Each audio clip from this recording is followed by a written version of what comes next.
Hello and welcome to Critical Rollback. EXU, Episode 4, Enormous and Personal Violence. For a fun summertime edition, I'm Jana. I'm Lily, and we'll be covering... And we're gonna finish this now. We'll be covering Episode 4, Fire and Ruin. I once again forgot to look up when the fuck this aired. The first hot day around here last year. I remember that. Yeah. Okay, this was... No, it was not. It cannot have been the first hot day.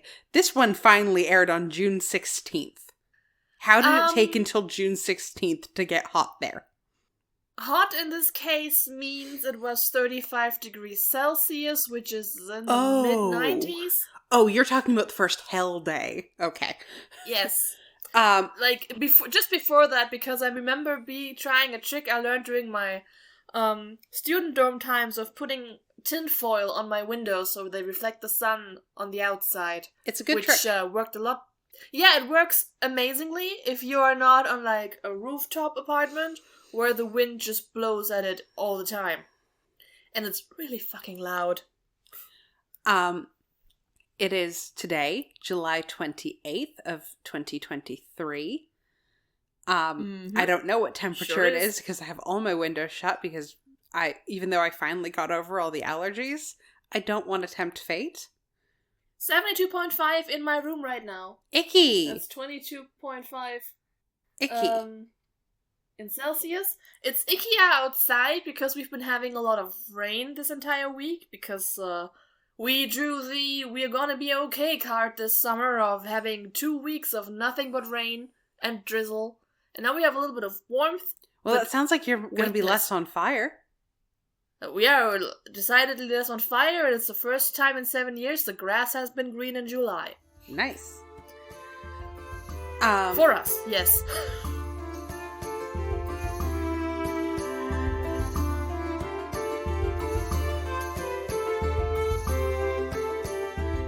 Hello, this is Future Lily here with your content warnings for Episode 4, Extreme and Personal Violence. Enormous and Personal Violence, sorry. We have our usual general content warning on the series for the discussion of the no longer impending here and extremely fiery apocalypse.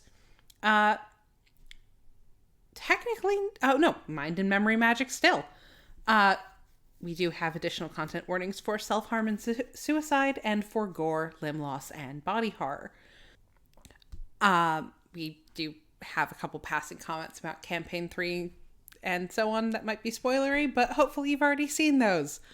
And we hold no responsibility there. Have a great time, and thank you for listening.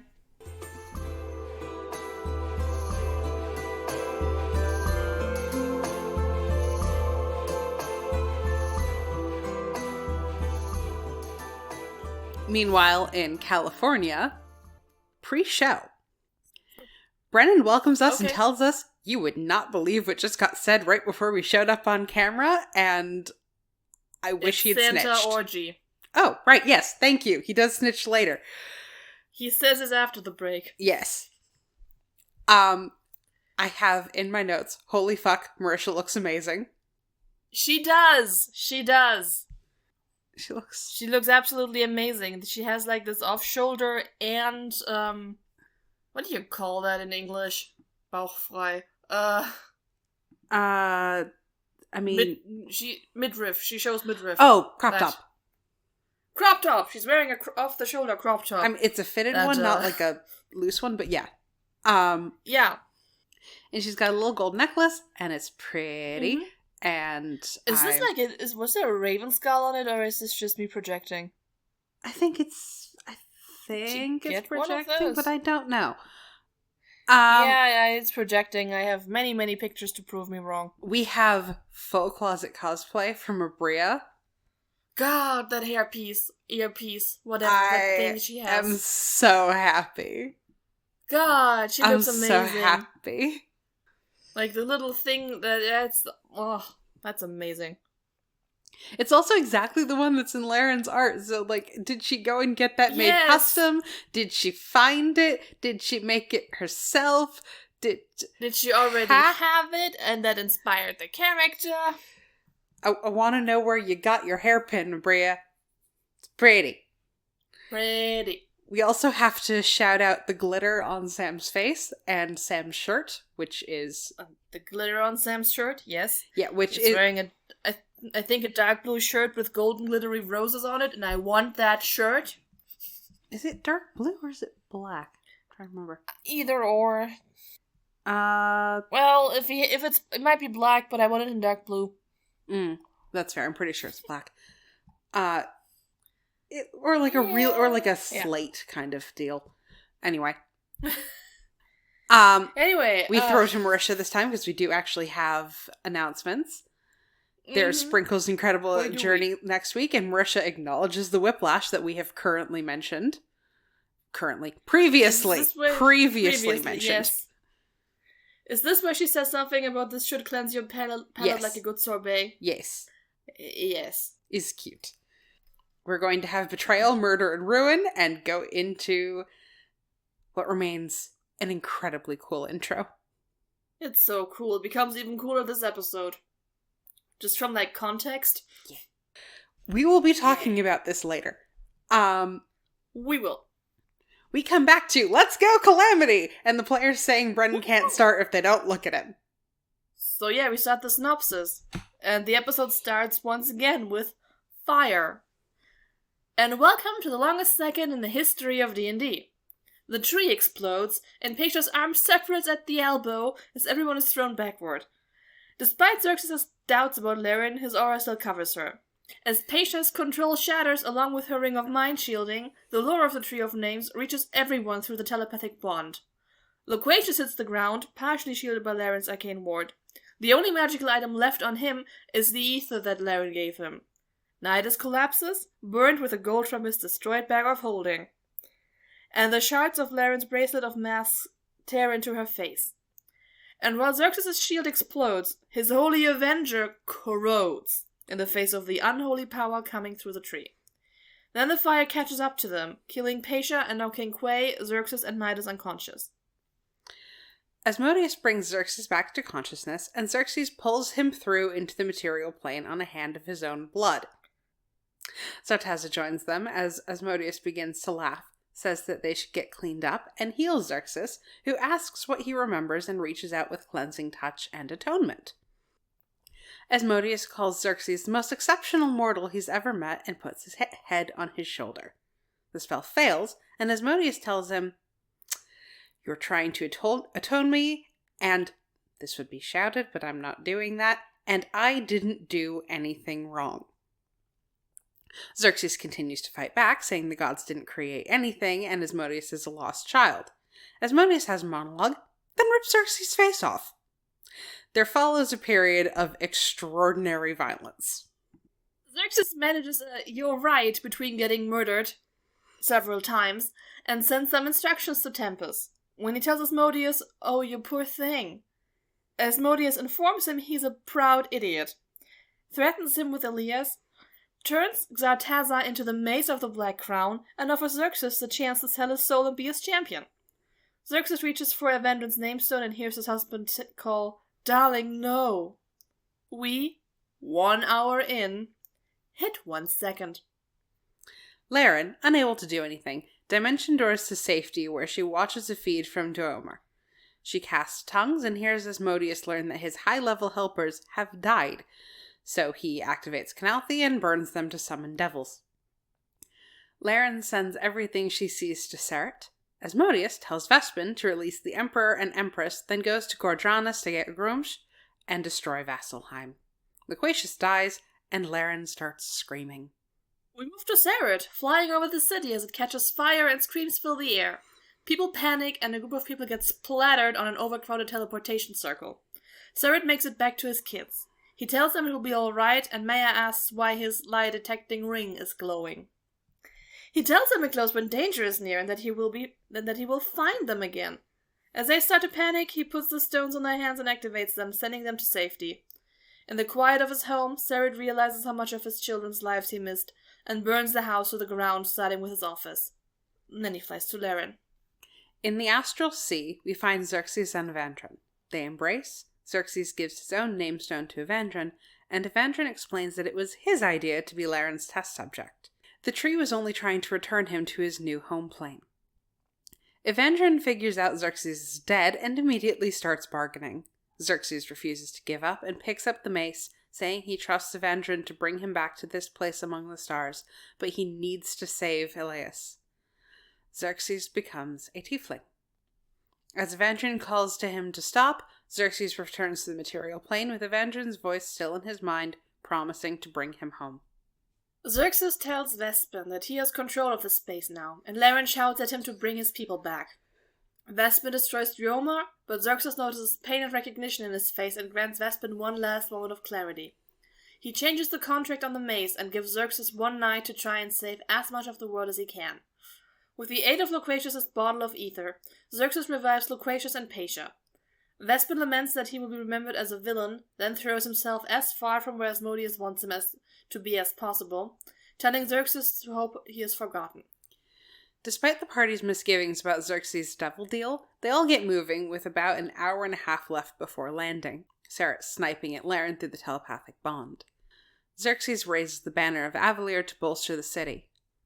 At the Hall of Prophecy, they release Carwyn from her magic circle, and she heals them all and gives a new prophecy. Laren realizes she can use her Layrite to move the primordials. Nidus goes for more constructs, and Loquacious goes to warn the people. He and Laren kiss. Xerxes kisses Laren on the forehead, telling her that he and Evandrin forgive her for everything she thinks she's done. She gives him Evandrin's locket, and he flies off. Patia goes to her grandfather's statue, and we go to break. We come back from break to Lou yelling, "Skiblamity!" which sure is the mood for now. We pick up with Patia telling her grandfather's statue happy replenishment, and that she has given everything for the city, doomed by selfish decisions, starting with his and mistrust.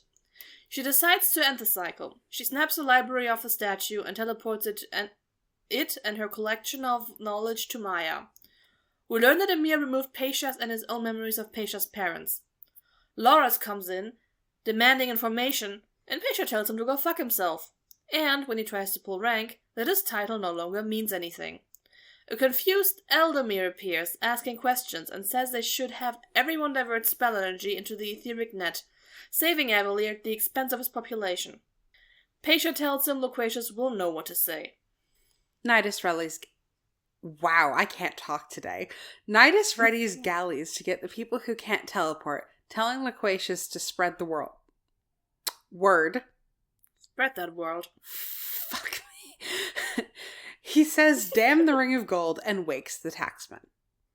When he says, "Damn the treasure," his second in command, Badron, stabs him in the back because he thinks gold is more valuable than people. So Nidus turns around and does him enormous and fatal violence.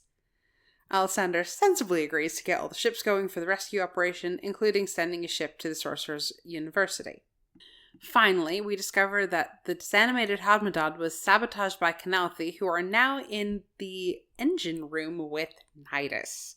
And as Nidus prepares to run, Pheromine scatters them. The 4 taxmen at the Layrite have been sabotaged. The rest of the taxmen join the efforts fighting the devils. Loquacious gets a broadcast ready for Avali and Cathmora and is interrupted by a gate from the queen of his court. He tells her he loves Laren more and stays. By Elena Tavares' desk, he has a moment of regret, then steps up to broadcast. Loras appears with orders from the Septarian for the population to burn their magic and preserve the city. Loquacious lies that he'll do that, then traps the little turd in a wall of force and lets him watch while Loquacious delivers a speech, warning everyone of the danger and ordering everyone with power to go down with the ship. He gives each of his friends a eulogy, and his speech results in every ship in Avalier being used to carry the populace away. Xerxes arrives at Nidus' brother, I hate you, Brennan, Aedelus's house, where Elias stands in the doorway. Elias is horrified by Xerxes' change in appearance, and Xerxes puts his journal on the ground rather than handing it to him directly. Elias has a kite in his hand, and he apologizes for not sending it. Xerxes reassures him that he loves him, and Tempest drops a feather into the basket and they leave as Daedalus collects Ilias and starts getting all the children out of Cathmoira. Xerxes roars a command to the devils to lay down their weapons. Asmodeus tries to claim his soul, only to be stopped by Vespin's workings, and he retreats, taunting Xerxes with how much he can do with the last of his time. The druids of Cathmoira, freed from the fighting, start opening trees to take people to safety on other continents. Laren arrives at the Layrite and concludes that she can fling the Titans off the plane, but that she has to leave reconnecting the one broken battery to Callum. Paisha arrives and gives her the names of the Emperor and Empress. There's going to be a tremendous release of energy when this goes off. The whole party converges on the Layrite as Laren finishes her work, and Xerxes wants a party that he's going to lose himself in a matter of minutes. He asks Nidus to make sure he doesn't become something else, and Sarah takes a moment to get a read on him. Then the doors burst open, admitting Vespin and the 4 sabotaged taxmen. The party rallies around Laren while she works on the Layrite. Nidus and Xerxes fight side by side, bantering like they used to when they were young men in Cathmoira, and Laren puts up otherworldly guise to protect herself from Vespin's firebolts. Loquacious proposes with the raven's feather, which Laren eats. Xerxes axes Vespin in the neck when he closes on Laren. Laren's work continues, but under pressure, she must decide between further limiting the explosion and making sure the Titans will be moved. Remembering Loquacious' broadcast, she chooses moving the Titans. Avalier be damned. Paisha tells the brass ring she loves them and that they are her family, then rips the stained glass out of the wall and surrounds her and Laren with a wall of force to protect her work. As Xerxes goes down, he tells Tempest to get out and get Ilias. Evandrin says to Tempest, "I am with you," and then grabs a taxman, teleports, and drops it a mile to the ground. Everyone prepares for Laren's turn. Vespin casts Power Word Kill. Sarah detects him, and Loquacious uses silvery barbs to bolt Paisha's counterspell, which still fails. But Sarah cuts him down just before he can murder Laren. Nidus debates whether or not he should kill Xerxes and realizes Xerxes let himself get downed on purpose. As he falls unconscious, he stabs Xerxes in the heart. As Paisha also goes down despite the protection of Laren's arcane ward, she funnels everything she has left into Laren's spell. As the taxman cut Laren down, Loquacious heals her and keeps her from going unconscious. Across the city, Callum reconnected the broken battery as he died, and as the city touches down, Laren throws the Empress of Earth and the Emperor of Fire off of the material plane. Asmodeus rages, but Laren has done her best. But if Dominus is the smile on the face of Exandria, then Asmodeus will, quote, shatter her teeth, end quote. A ship full of sorceress children sails through the skies away from Avalier.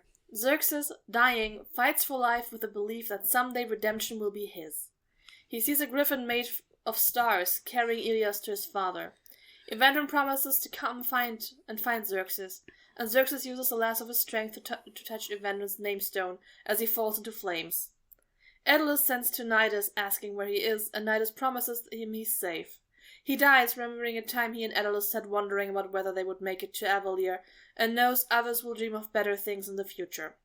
Paisha dies satisfied that she saved the dreamers, and not just the dream of Avalier, and that Maya received her orb.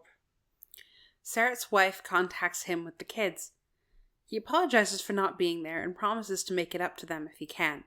The stone goes dead as she assures him that he is loved. Laren and Loquacious grab each other's hands as the city begins to fall apart, promising to love each other for whatever time they have left. They give Sarat what help they can, and as ash and lava cover the continent and fill the sky, Sarat soars above the cloud. He tells Laren that the brass ring endures and that she gave him a chance. And then he flies to his family. There is a monologue Brennan has after this that we will be discussing as one of our talking points, and frankly, I could not come up with a fitting summary for it. Okay. But we end with the entire table just gently sobbing. I mean, the entire table has been gently sobbing for 5 hours at that point. Off and on. Anyways. Yeah. Yeah. So, you named this first talking point. I Comfort hurt. Do explain why. Because they do it in the wrong order.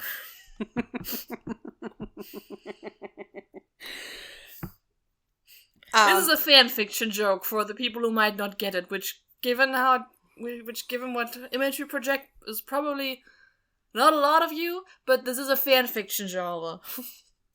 Sort of. Yeah, it's certainly a trope, a construct, a thingamahoosit.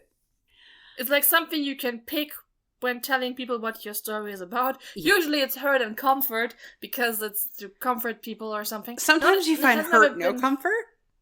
Yeah. And sometimes you hit womp. And sometimes you hit torture porn. This isn't quite that last one, but line. Jesus. I'm depending on who you ask and what aspects you latch onto, is this torture porn? Little bit. I do want to say before we get into the incredible violence, every single one of Asmodeus' lines is an absolute banger. Yeah. Honestly, we could probably fill an entire episode just with banger lines from this episode, most of them by Brennan. He's clearly, like, you know how they talk about bathroom voices time in the DM roundtable? He was clearly putting in some real bathroom voices time planning these speeches. Not that he's doing much of a voice for Asmodeus. He picks up a little bit when he's not doing the wounded deer act anymore.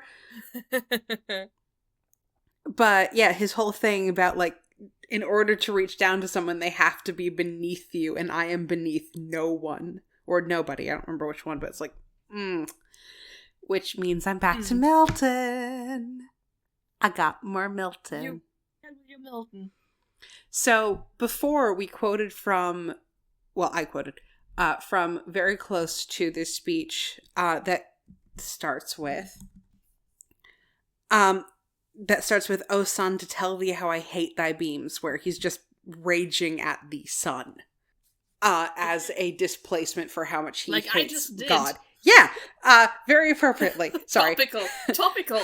Yes, sun is a bad death ball, but what you actually get at the end of his speech is, as he's talking about, like, can he even repent, is, "Oh, then at last relent, is there no place left for repentance, none for pardon left, none left but by submission, and that word disdain forbids me." Which is to say, I don't know if Brendan has ever read Paradise Lost, but I think he should if he hasn't, because I think he'd enjoy it. And also, yeah, Asmodeus is very much drawn from this source, and it's a good speech. I wrote an entire essay about this speech, which is why I know it so well. Oh, I see. Specifically this one and the rant that Adam goes on after the whole Apple incident. But also, Asmodeus is blaming the new baby for the divorce, and it's funny. God, yeah, that's a way to put it. Where did I put my thing here? Just a second. Oh yeah, like, he's just big mad at the humans for making the other gods turn on the bad gods. Like, this is if there was ever a time when Xerxes had a point in calling him a child, this is it. No, I'm not mad at my siblings who abandoned me. I'm mad at you because he's mad at the siblings. Me than let me kill you. Like, my one regret is that I would only have eternity to punish them. Like, he's a very eloquent child. He's big, cranky, mad. He is, and like, if you put it like together with with what he said during the Wounded Gazelle Gambit in the waterfall,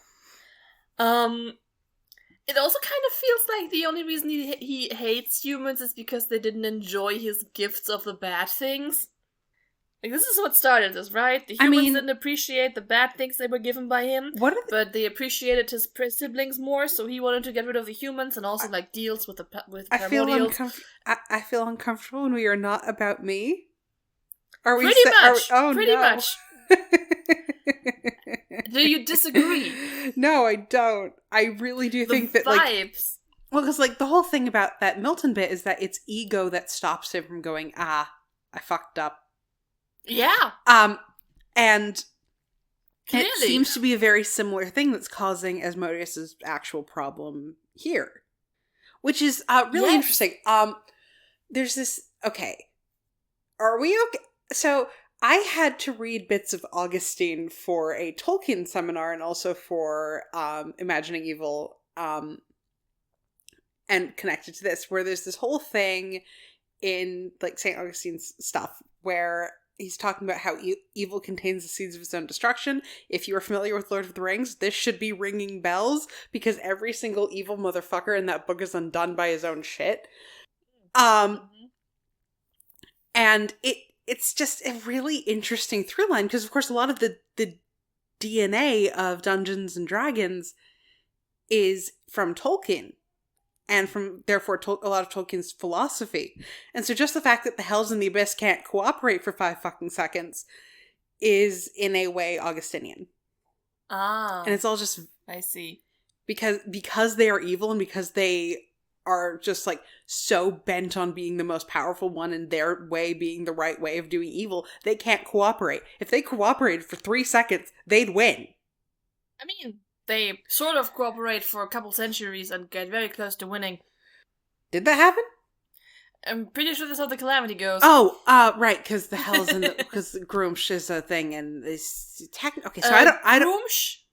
Groomsh is orc.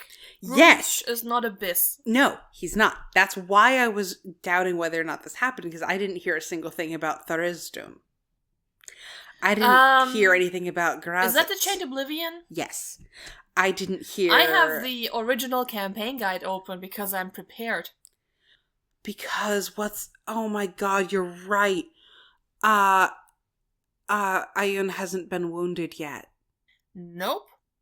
You're right. I don't know if Asmodeus and Tharizdun were cooperating.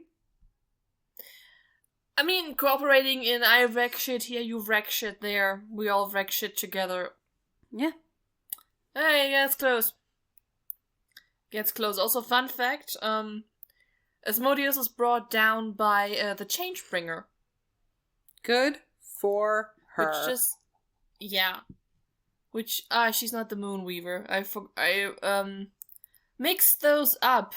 Mm-hmm. Also, can I just say, who's... Do you know the real names? The Changebringer She who makes the path. Is that Avandra? Maybe? Yeah, Avandra is the Changebringer, she who makes the path. Mm-hmm. I don't remember the Moonweaver from Critical Role is Sehanine Moonbow. Yeah, Sehanine is the Moonweaver. I kind of first thought this was her, because I think she also does trickery, but... A little bit. Also, by the way, the Moonweaver might be the best copyright-free names they've given any god. Oh, yeah. Yeah, the one Moonweaver for the Raven Wild Queen Mother. is not... I mean, the Matron of Ravens isn't bad. This is barely a change. But I think there are a couple of... And the Dusk Maven isn't bad at all. That would have been better for her. But that was a it's like Matt came up with it for campaign 3 and went, huh. Well, let's fix this. When I came up with this first. Yeah. Yeah, and when I was speaking of gods, so I started out saying that Xerxes has traits of like an eco-fascist. I've since changed my opinion. He's actually one of those guys on the TikToks making videos about any feat accomplished by an ancient civilization was actually done by aliens. I hate that so much. Am I wrong? I don't... No, I think he's actually kind of exactly the opposite. Well, yeah, because the gods are ancient aliens in this setting. Exactly, and he's saying, you didn't make shit. We made you. Or rather, we called you here. He's kind of like the reverse, but it's the same energy. He just comes in there and is like, nah, canon is wrong. Which is weird. It is so weird. And, skipping ahead a little bit, we meet Evandrin later, and he's apparently on the same conspiracy theory. It's fucking unhinged. You can immediately tell while those two got together. Yeah. I did throw this in later, and we will talk about it later. But Jesus Christ, everyone who writes fanfic everyone who pretends that Evandrin would have been the chill one in this relationship is fooling themselves. Evandrin is the one who heard, "Oh, we're trying to move everyone to a different plane. You want to be the test subject?" And went like, "Yeah, fuck yes." Like, what?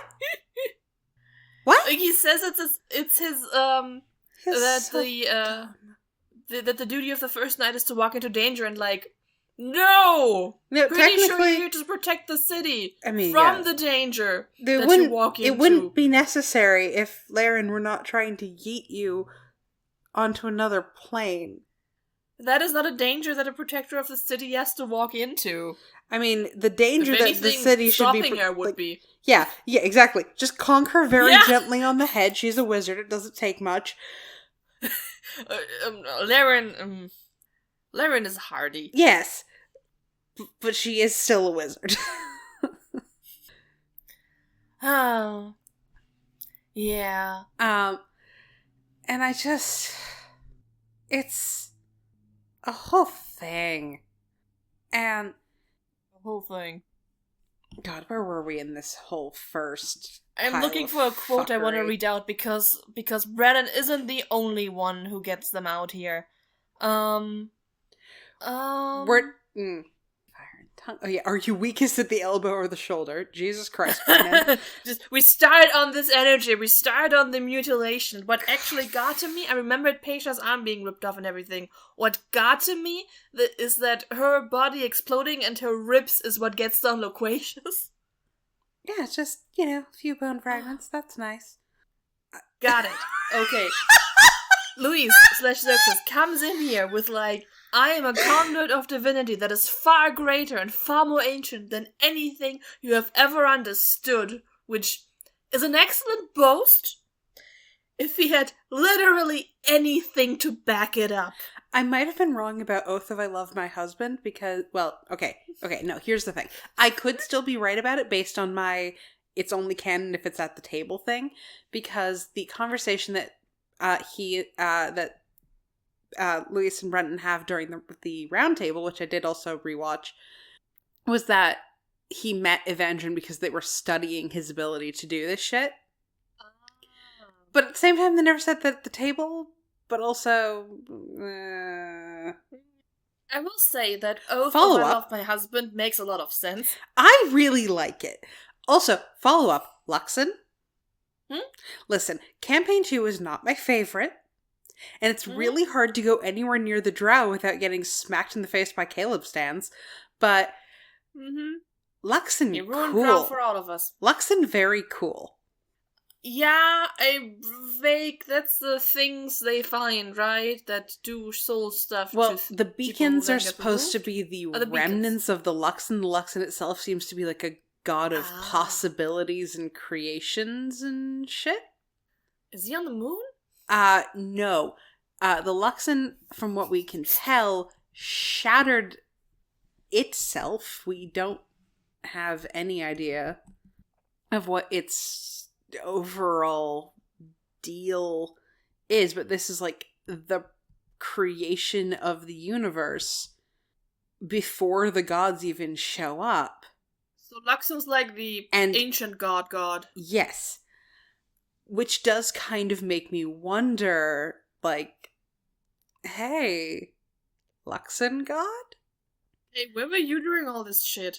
Yeah, I mean, the whole thing is that, like, the Luxon gets to, Exandria puts light on the planet, it creates the primordials, which technically means the primordials weren't there first, you I'm still very cranky at certain C3 people.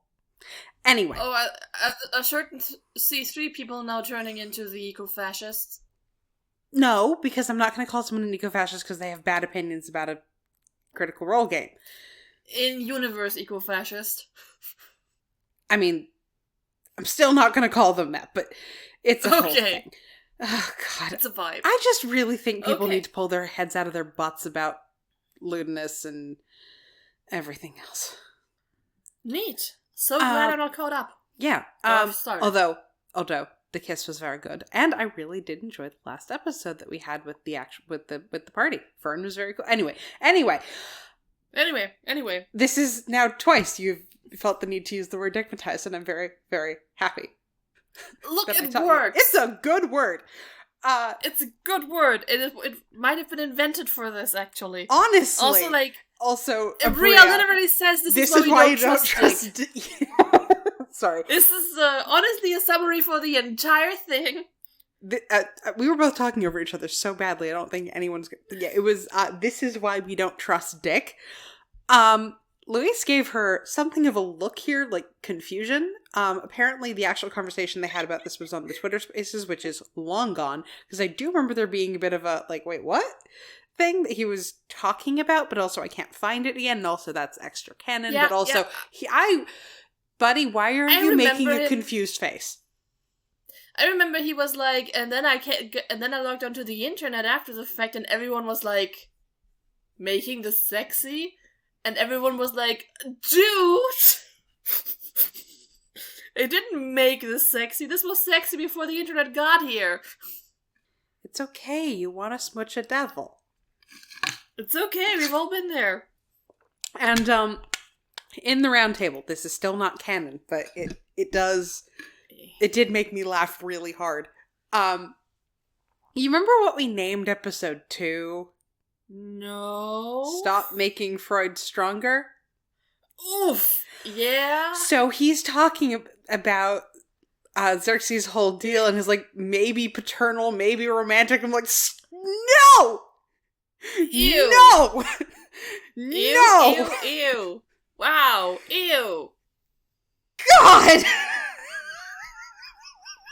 Do not. Oh, fuck. Anyway, but like they're floating through the air and Zartaza is just over there watching like a live slug reaction, but approving. Yeah, and they start up with these tender moments. You are so amazing and cuddling. Head on his bam, shoulder. Face ripped off. Yeah. Bam, spine broken. Oh, I can't release fear on myself. Oh, he counters us with a 9th level counterspell. Bam, slammed into the ground, and not in a hot way. I mean, in a little hot way, but a little bit. And then like breaks his neck, and it's just like he just dying so fast. It's a very intense and extremely unsafe BDSM session. That is what I was wheezing, laughing about earlier in the Oh my god. When you come dick first for the devil, start the apocalypse, kill all your friends, and all you get is 40 hit points. Jana. Whatever you want to happen will happen. There is a version of this game where that went very poorly. Oh god. I mean, it went poorly anyway. Make the deal now. And what you want to happen is for the apocalypse not to happen. Technically, this is a deal, and then you get the finale of Madoka. Okay. Spoilers for an anime that came out 11 years ago, I guess. 12 years. 12 years. I don't watch anime, so this makes no sense to me. So briefly, there's like a alien devil creature running around. I mean, topical. Who turns girls into magical girls if they just make a wish. And then they kill evil witches, but to keep some sort of energy in check, it doesn't matter, which corrupts them and turns them into evil witches, and then new magical girls are recruited and the cycle continues. This is time travel, whatever. This is resolved by the main character in the current timeline after we've seen this happen over and over again, making the wish for every witch, so what the magical girls turn into, to be destroyed before they form. Which undoes reality. Oops. It does. It undoes reality. She becomes God, and an alternative world is formed where only the one remembering person is. And it's not good, but it's better. That's... Yikes. Well, 12 episodes of a pretty good anime if you are into watching teenage girls die. No. I'm also very, very into the descriptions we get of just Asmodeus as, like, he stops pretending, with, God, you actually grabbed oh no, I grabbed it. Perhaps at one point he wore a golden face, and behind his eyes when they were gold, this hatred lived. Like that bit where like there's nothing for him to get back to. Nope. He was always a little shit. That's how this entire thing happened. I have more Milton. Give us more Milton. Because the next bit after the "no, I'm not going to repent" thing is, thus while he spake, each passion dimmed his face, thrice changed with pale ire, envy, and despair, which marred his borrowed visage, and betrayed him counterfeit, if any eye beheld, for heavenly minds from such distempers foul are ever clear. So the thing about Asmodeus maybe looking different than he used to before he became obviously evil is, again, pulled from Milton and such. Which is very fun. And the idea of beauty and goodness, which of course Brendan is pushing on, because like, no, he was beautiful and evil. Just because it's sexy doesn't mean you can fix him. Luis. Yes, Luis. Not even just like Xerxes, but also buddy. I mean, no, to be fair, Luis knew what he was doing and he was not like that much into the character bully, but like, no, so it's more of a Xerxes thing, but like, yeah, but Jesus. It's very, very fun. It's so fun. Yeah, Devil's Big Mad. Humans.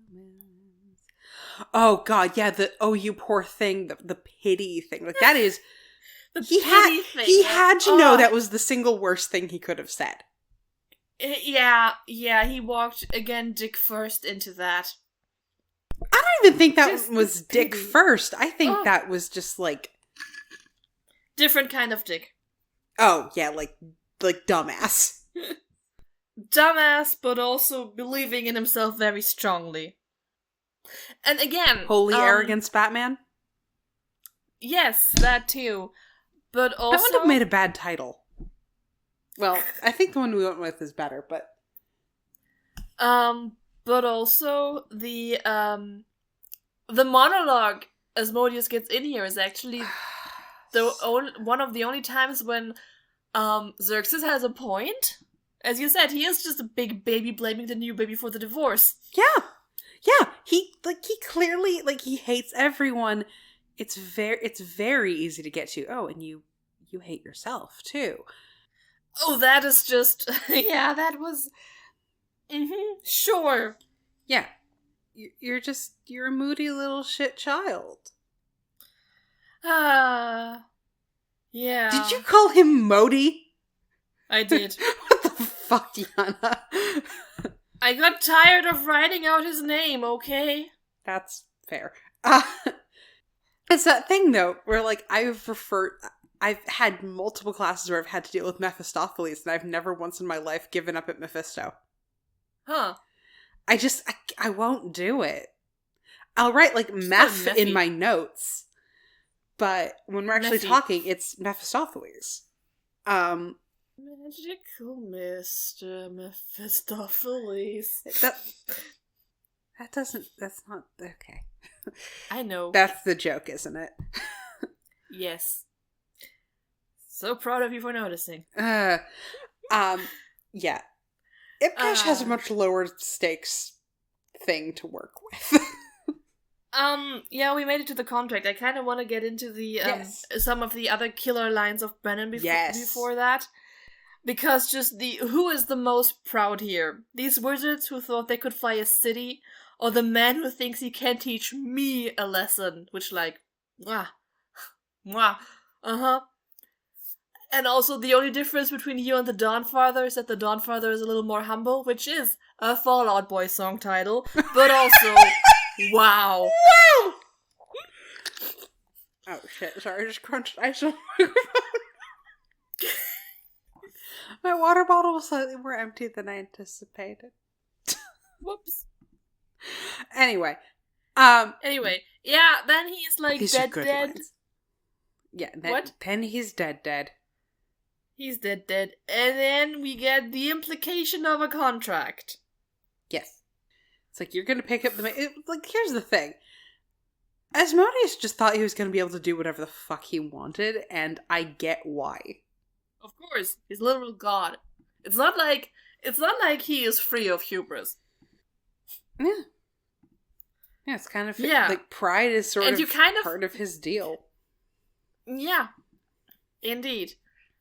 So I wrote half of these notes very late at night, and you can tell. But, so, Xerxes is dead, like, 5 times over. And then he is offered the Mace of the Black Crown. Which, by the way, if I were this Arrhenius, I would, like, look at my employment contract before this happens. Like, Jesus. Remember she said thank you right before she got splattered? Maybe she's into this. Yeah. Like, it will be my honor to serve you. Yeah, working for Modi here is the best kind of work environment for that, huh? Yeah, anyway, so the Mace of the Black Crown is there. You just kind of gotta make the deal and enter into an employment contract with no pressure, but only if you want to live. And by the way, your kid's about to die, but hey, you can just stay dead. I mean, there was no pretense of this being no pressure or a fair deal. I think he was really enjoying, like... Of course. That whole bit about, like, the reason tieflings are fire resistant but not immune to fire. It's like, no, I want you to suffer. Also, Xerxes turns into a boring tiefling. Like, imagine he's not purple. into a tiefling and not even getting a fun color out of it. I mean, he wasn't done transforming. We don't know what he looks like when he's all done. True. He just has the horns, which is... He doesn't even get his tail yet! Huh? He doesn't have his tail yet! He doesn't even have hooves. He'll get those later. Probably. Yeah, well, so in this 1 second that we covered, which has taken us, not quite an hour, but close. Luis needs a hug. Everyone aged a couple of years. I'm glad we put Marisha next to someone who is hug-inclined, because she does need them. Yeah, I mean, Louise is the one who needs them more here. Later on in this, she just kind of climbs Lou like a tree. It's amazing. It's one of my favorite moments. Marisha does do that. She does. She does. Like, there is a reason they sat on benches for campaign 1, because Marisha barely needed her own seat. She was sitting on and around Taliesin the entire time. Yeah. God, it's so good that all these people who were in the comments like, oh wow, Marisha is just cheating on Matt with Taliesin right there, are kind of gone now. Good we shook those off, because they wouldn't have survived this session. That's fair. What do you mean the vestige isn't even a real vestige? It's a vestige. Yeah, technically, but it's not one of the vestiges that are, like, this is a D&D item. Yes? What? This is something that was there, that was not recreated as a vestige of Divergence. This is what do you something mean? that was there in the books before. What do you mean? Did you check this? I did. Can you show me? That's fascinating. I looked up that the Mace of the Black Crown is an original D&D item. Wait, no. Oh, it says... Okay. So it's... Okay, it's I take that back. Okay. It's a retconned vestige. Explain. I found it as, like, something else. It is from the Explorer's Guide to Wildmount, actually. So it is... Yes. I thought it said D&D 5th edition wiki in the top, so I was like, oh, we didn't make this up. But I'm also fairly certain we've had hints about it before that. Remember, I didn't watch campaign 2 much? That's fair. I mean, like, 100 episodes, but no, let's put it this way. When I heard the name Zartaza, I went, what? Huh. The first time. And, like, at about the same time that Travis did, where he recognized her name last episode. Okay. context I missed from not having watched much of Campaign 2. I thought first this was an original D&D item, because it said D&D 5th edition, but it says Explorer's Guide to Whitemount. That one came out way after the first list of vestiges that I looked at for this. Yeah, I mean, it's not one of the original ones mentioned to Vox Machina. Yep. It's not in the first batch. It's not in the first campaign guide. Yeah.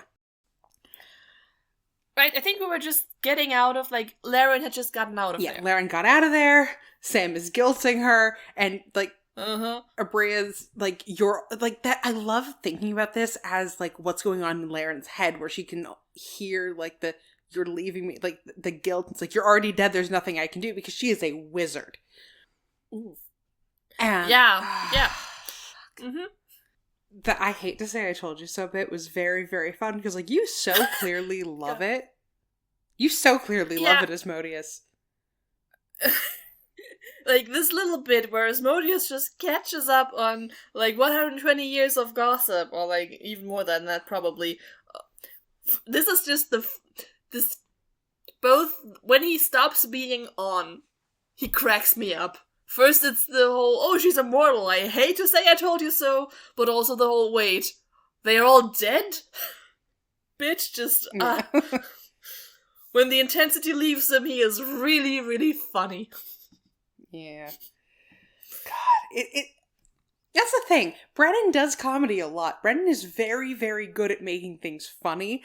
And dark comedy that, there was a whole bit, again, in the roundtable, talking about how good comedy completes the realization, oh shit, did neither of us ever write down anything about we never wrote down the thing. Hold on. What? I'm making a note for later. Roundtable that was from the campaign wrap-up where they make the point about comedy. Yeah, that's what I mean. I was pretty sure it was called a roundtable. The round table was the world builders, Dungeon Master of Exandria or something. Was it called a round table? I can look. Oh no, I can't because I... Hold on, it was Exandria Unlimited Calamity Wrap-Up. You're right, the round table was Exandria Unlimited normal one. Original flavor. Which is why I got confused. Okay. I did just watch them both, but he was talking about comedy completing the realization. So the comedy of I hate to say I told you so, and wait, what do you mean they're all dead? Following from this, like as part of the same emotional continuity of the ripping Xerxes face off, like, you're going to take this deal because I told you to, and this is what I want thing. It works so well. I love it. Good job, Brennan. Also, just the energy on to think that if they had just listened to me and not given magic to them, my sibling, whose name I can't remember, might still be here. Just, I do love that the Raven Queen got one over on Asmodeus. I do love the implication that the Raven Queen has a very particular fuck you for Asmodeus based on all of this shit. I feel like there's something about that I didn't actually write down because I'm... Yeah. And then he goes through to, like, hey, Grimsh, what's good? Which, yeah, that's... It's like, hey, we're gonna go smack... It's like a couple of toddlers kicking down a block tower. Let's go knock over Vasselheim. God. Also... Which is also just the biggest insult, isn't it? Like, he just is like, well, I used this city and I'm going to doom it to come in here, but, I don't even care enough about you to finish you myself. He doesn't need to. He's about to release a couple of primordials. Yeah, but he could stay for the fun. Also, Brennan needed him to go away for challenge rating reasons. Yeah, because level 14 isn't quite the level where you fight gods. No. Especially when you just needed the god to do the cool shit. Because you think it was his only 9th level spell slot? Nah. He used at least 3 of them. Time stop and a time stop plus a 9th level counter spell. Like, hey, Vecna. A couple more. Hey, Vecna, get good. Skill issue, Vecna. He had 2. Fucking skill issue. I mean, the biggest skill issue for Vecna was that he had 3 meteor storms. No, he killed fewer 2. people than... He had 2. Then he had 2 meteor storms and killed fewer people with him than Raishan did. Yeah. Yeah, he has more than one, the thing, like, I don't remember the exact tune, but he has more than one ninth level stuff because he is a fucking god, or something like that. I don't remember what the tune was. It's been a while. I don't really rewatch the end of campaign 1 a lot for so many reasons. Not the last 15 episodes. It's just exhausting. I don't want to cry more. Also, I didn't really have a better place to put this, but I promised I was going to yell about this at some point. Vespin is a Malconvoker. I feel like the thing where Vespin has a brief interlude just fits in here because we kind of need everybody back up. I didn't put it here, but this is where... Yeah, this is the best place to put it. Vespin is a Malconvoker. That's not a 5e class. Fun. That is it. I actually went and did some Googling. This is older editions in pre-Calamity again. It was a prestige class where you had to do a bunch of other things first and then come into this. In 3.5, where they were conjurers who were mostly wizards and sorcerers, this one's clearly a wizard, who tricked evil creatures into accomplishing good. They had to be good aligned. Yeah, the tricking didn't work out too well, did it? No, it didn't. So this is why you don't aim it as Modius. So you're saying that the prestige classes in 3.5 work the same way becoming a paladin did in the campaign so far? No. Where you had to do something to kind of unlock it, because that's how Vax got into it, that's how Ford got into it. Just not really. Yeah, but no. Someone could absolutely come in, like Kima didn't. No, I mean how it worked for those two. But no, I mean like a prestige class, if I remember correctly, was like you had to level, like it wasn't a story thing, it was an actual mechanical. You make it out of this many levels of this and this many levels of this other thing, and then you unlock this, and then you start going into this thing, and then you get skills and blah, blah, blah, blah, blah. I don't know how 3.5 works. I've never played it. Okay. But it was like one of those weird things where like Bard and I think Elf were related as classes in really early editions, and it was weird as shit. But the fact that we have this very special thing that he is, and that like mechanics as storytelling, it's just very cool and I like it. Yeah, it's neat. I mean, the entire thing is a little neat. I personally appreciate how he just lawyers the shit out of the contract. Bad contract. As Dirk got into. Like, is that like a command word? Because he goes, bad contract, and then it goes kerflooey. Maybe he was a lawyer before he became a wizard. I mean, these are basically magical demonic lawyers. You should play one of these at some point. And the thing is, this is why you spell out the terms verbatim before when offering somebody a contract, because you know the specifics that Vespin changed here in his moment of redemption and clarity weren't spelled out by the terms that Asmodeus laid out, were they? So this is why they could be edited after the contract was already struck and in the process of forming. So always do it in writing, kids! Well, he was trying to do it in writing. It was just taking a minute to write. Yeah, but he did it in writing after the fact. It doesn't count. That's how you are open to editing. That's a very dumb. Indeed. You might also say, again, that Asmodeus is not safe from hubris. Correct. Which I love because he needs to have flaws, and it's a good flaw. I mean, he's also kind of evil. People could consider that a flaw. Okay, failings. He's also very bad at picking minions, as we just covered. Most of his top level minions are just kind of dead now. Yep. Well, this is what happens when you're picking fanatics and people you tricked. Wizards. Also wizards who, except for Laren, have like the fortitude of hummingbirds. You haven't seen the D&D movie, right?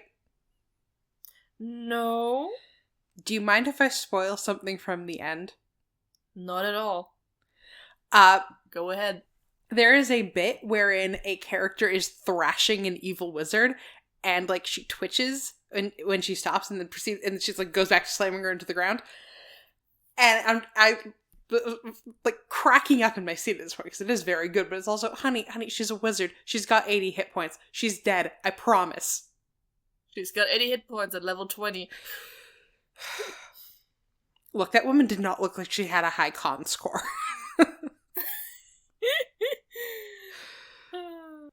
And 20 times 3, it's a minimum of 60 hit points. Wow. Actually, honestly, the lowest no, hold on. You could, if you just had a really shitty wizard, probably have lower than that. Wizards can be really, really stupidly low. Like, it's very hard to end up with that low of a score at level 20. But if you keep rolling once and stick to that... Like, it would be very bad. But it is possible. Wizards squishy. Squishy. Meanwhile, Xerxes has 40 hit points and is trying to save the world. Which gives him more hit points than most of his friends have right now. Honestly, yeah. Still the tank, weirdly. And then they get that fifth level mass cure wounds from the very nice cleric lady who tells them that the primordials are going to pop up and destroy everything forever, which is terrifying! Thanks for spelling that out, Carwin. Good to have you on board. But first, we have some bookends. I think the bookends come after that. They get the, they first go to get the deal from Carwin, and then they all split up to bookend their character arcs. Yeah, the deal from Carwin, and then they go, Yeah. Before the world goes kerblooey, they have to do some check-ins. Before they all go Calamity. Calamity. Would you like to take us away on this one? Oh yeah, what? Bookends. Yeah, Bookends, you were already going. You were already going. Yeah, we are already going. Like, because four of the characters return to where we met them. Literally. Not sure whether this was planned, but they do. And 2 of the characters go to where they should have been the entire time. We'll get to those 2 in the end.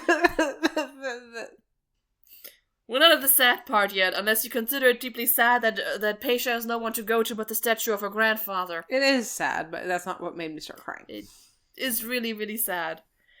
Yeah. Where she goes there, she missing arm. God, right? Is the arm still? God, no one cast the arm back. No one cast regeneration.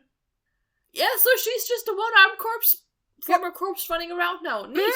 Yep.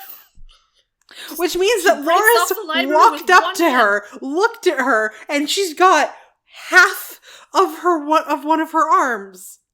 And he's like, "Hey, I need you to do me a favor." And it's like, she was blowing chunks of her ribs into Loquacious about an hour ago. Did she get those back? Yes. Yeah, so she was flipping him off with her missing arm the entire time. God. Anyway. Also, wasn't Laura's part in bringing this about? I mean, what if I remember did he think was happening? I don't remember if his deal was just that he was an entitled idiot, or if he was part of the conspiracy. He hung out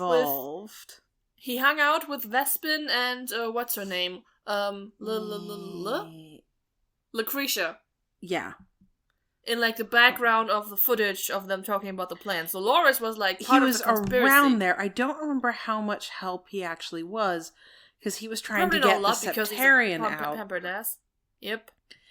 I don't think he was one of the actual conspirators. I think he was just a piece of shit. He wasn't important enough for Asmodeus to remember, so... Yeah, like, the implication to me with Loris was that it wasn't like, and all the evil people are in on this plan. It's like, actually, most of the evil people are just being evil and selfish. Which really makes this conversation a really excellent period on her whole, I've had enough of this. Yeet! Maneuver. Yeet. Indeed. And, Loris in this comes off very much like the leopards eating people's faces party won't eat my face kind of guy. Well, the leopards eating people's face party didn't eat his face. That was just Loquacious. Doesn't Loquacious just leave him? We'll get there. Yeah. Oh God, so Paisha also does a thing. She had this dying realization that all the knowledge in the world means fucking nothing if it dies with you. Which is why she passes on the torch to Maya, which is Sarid's daughter. Which makes Travis go, "Hey, excuse me?" Huh? Which makes Travis go, "Hey, what?" Did you just fuck over my daughter? How dare you? No, Warranted. she's going to be a very special girl. She's going to be a very special girl from a very special organization, maybe. That would be fun. It would be fun. Yeah, also, like, we will cover this later, but we have just learned that she's actually had an interest in history beforehand, so this fits her. Marisha was really quick on the uptake there. Yeah. Yeah. Well, we also find out that the Septarian is like, oh, we're being attacked. Well, it's time to get the entire populace to unalive themselves, spending their magical energy to keep this is city. not TikTok.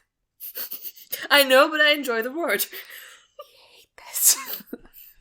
I'm hip with the youths. Oh. Yeah. Like, also, what's the point of preserving the city if there's no people in it? Like, there's no one to give you your morning tea. You can get new wizards to be on there. Okay, well, can you? Oh, well, because he doesn't know how bad the Calamity is. Okay, that's fair enough. Nope. If it's like, just a city, yeah, sure, let's get all the people, let the city keep floating, and then we're going to recruit new wizards. It's the Age of Arcanum! Everything is full of wizards! Which is, like, totally they're gonna get on board after you've murked your population. That's gonna go great. Just because he murked the noobs doesn't mean he's gonna nerk you. Murk, blah, blah, blah, blah. Wizards.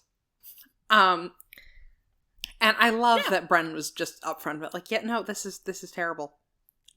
Which, speaking of people being terrible and people being lovely, my goodness, Nidus! And people being insanely sexy. Like, this is no, I will consider this sexier than the fucking devil. Yeah. I will absolutely stand by what I was saying on Discord before, where Nidus might be the sexiest member of the Ring of Brass. Because what is sexier than wizards? Sorcerers, bitches! And sorcerers, but also bards with swords, but who also deal pirates. over 100 points of damage in one round, because, hey, sorcerers who are bards and pirates with dragon! Which... Yeah, okay, like, Luke didn't come here to play, Luke came here to win. Which, to be fair... Arguably harder than Larry. The whole person should have dropped Shaq. But fuck it. Age of Arcanum. It's fine. I don't care. It fucks. God, also just the summoning of Shaq and him not being allowed to get through his line is like... Save it! Actually, I think he was just shut up, but... I am the last dragon of Avelion. You will do as I say. Yeah, God. And then the dragon just kind of mopes about it. Is so good. Lou Wilson, so 20 good. Charisma real. God, yeah. Is he ever? Oh my god. My god.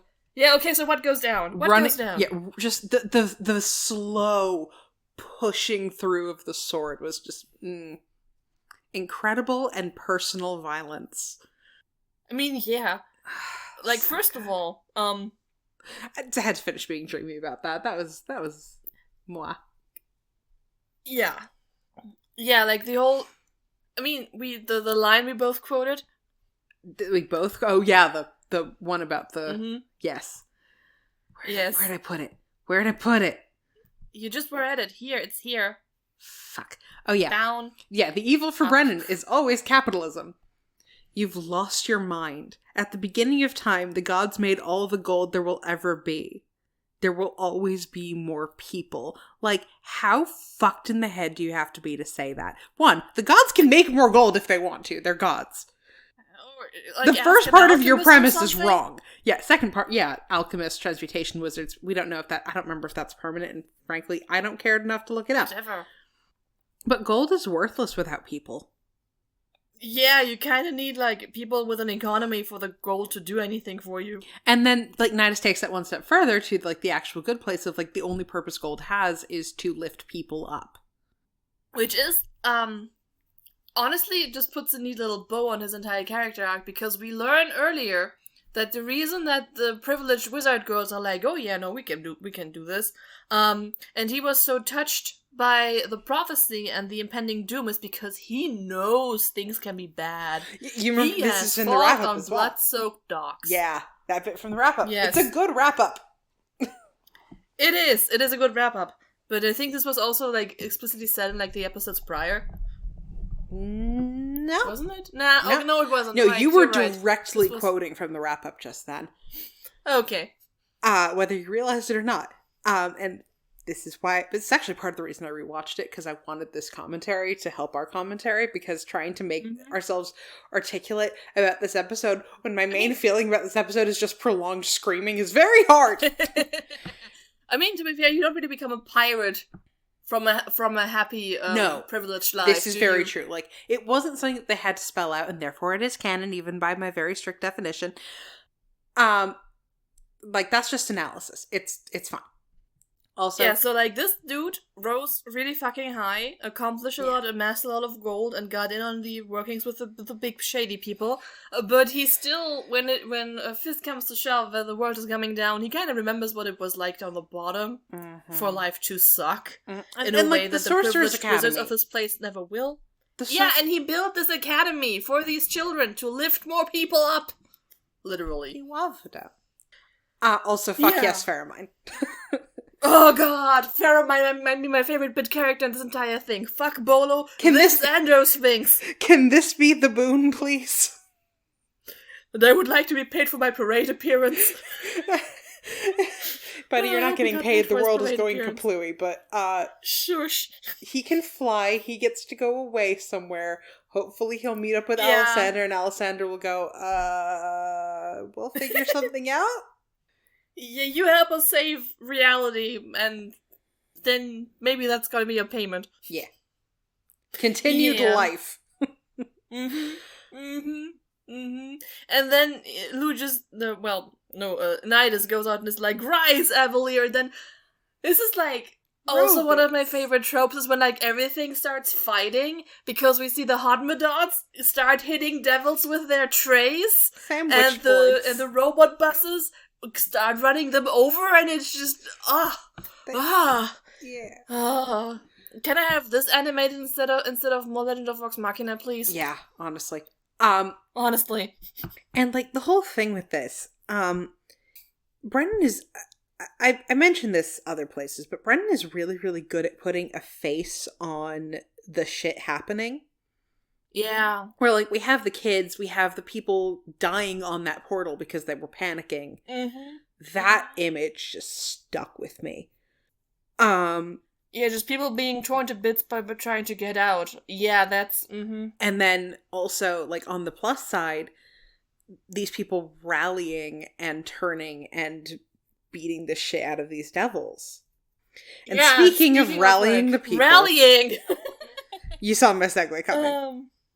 I can't believe we're about to sing Sam Riegel's praises for a while, but we are. We gotta. It's not even the last time this episode. I will say, actually, this speech does not make me cry. No. It does give me a lot of feelings. It does. And I did get very wibbly at the bit right before the speech. With the gateway. Yeah, that one was the one that actually made me emotional. That one and parts later, but I mean the real emotional kicker was last episode with Loquacious. Oh god, but the I love you, but I love her more. Do we put Lily actually breaks down crying on the bingo board, because I am a little bit. Well, anyway, so what Loquacious is doing is going to work and setting out a broadcast. And like, one of his co-workers... Hey, real handy that we have all those inescapable screens now, isn't it? Oh, yeah! How about instead of doing propaganda, we're doing propaganda but good this time? PSAs. That's just, like, remember, like, yeah, I did harp on about how horrifying this is, especially with, like, this is still a sponsored bit. Oh my god, yeah, no. And remember, the Market of Wonders.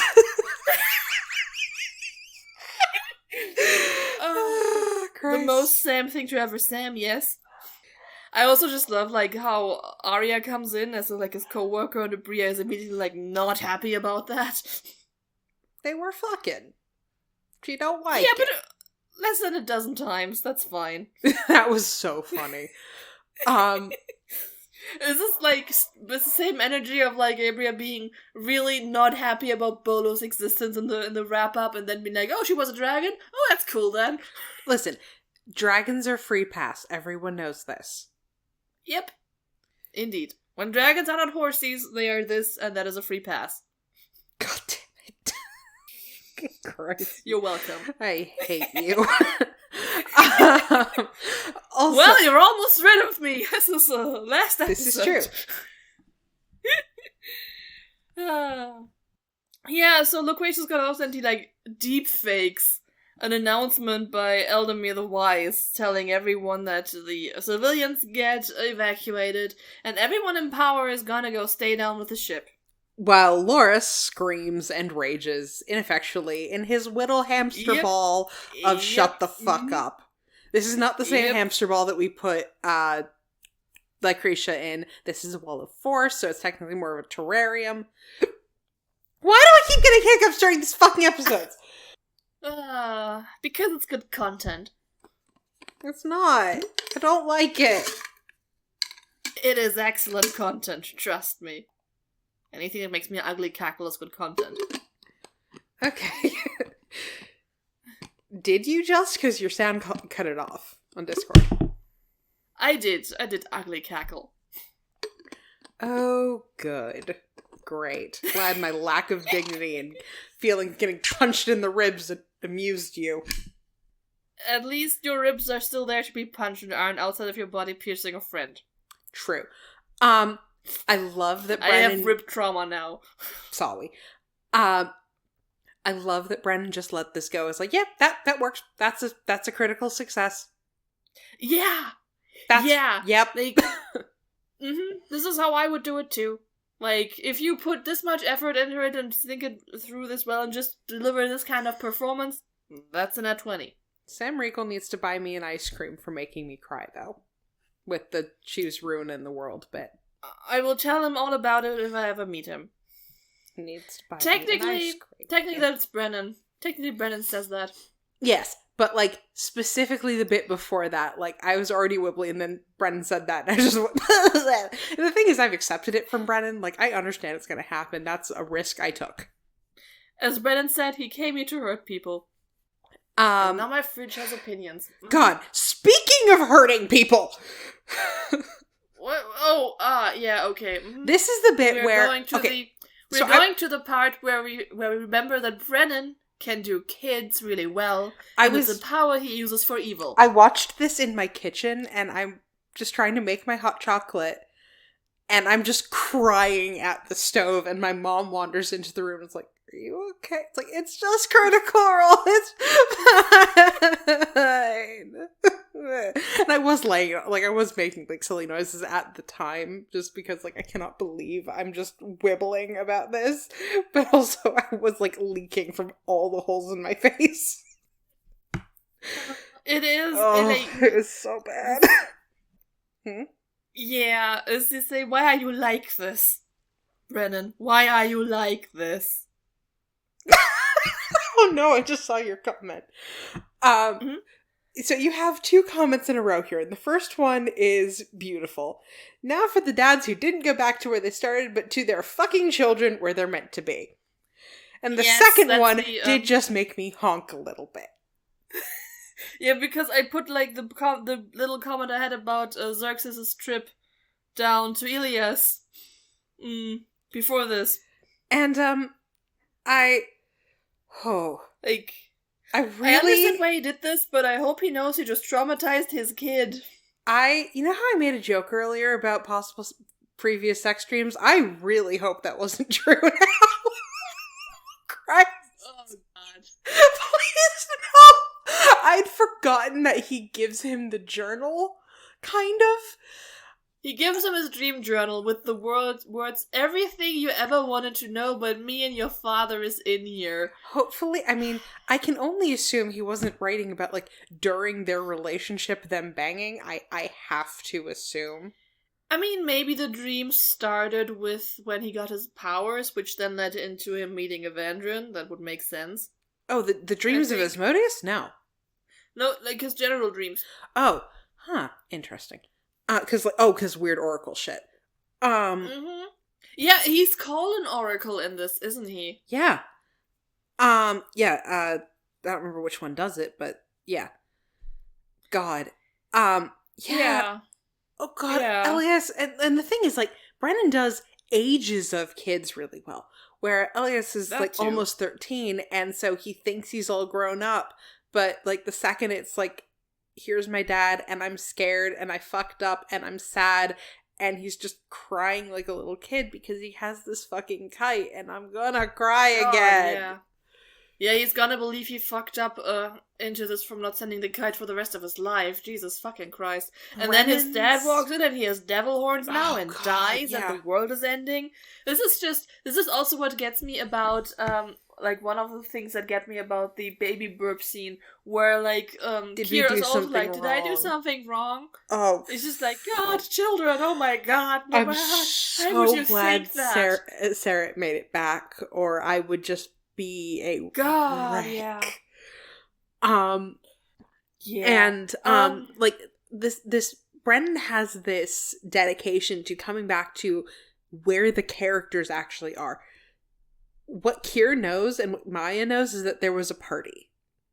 Mm-hmm. What Elias knows is that he didn't send his dad this kite, and that their relationship has been non-existent. Mm. And that's what they come in with. Which and then we're just... isn't the 13-year-old's fault, mind you. It isn't. It absolutely isn't. He is old enough to start getting weird about it. Yeah. And, I mean... he's gonna be so weird about this. It's a good, just like... forever and ever and ever. I hope there's good therapy on the astral plane. Is there anything on the astral plane except for cool space pirates and things that slurp your brains? Well, unfortunately, for a good long while, there's a chunk of Aor that went absolutely to shit. Oh, wonderful. End of campaign 2. Is that the thing? No, wait, they were swallowed by another thing, right? But that was also in the astral plane. The astral dreadnought? Yeah. I'm not talking about the astral dreadnought. I'm talking about... I know, you're talking about Aor, the place where they're at the end of the campaign with the fucked up eye shit and whatever. Yes, I was trying to remember the name. Cognosa. Oh, yeah. Yeah, Cognosa was in the astral sea. Oh, neat. And this also might be... I mean...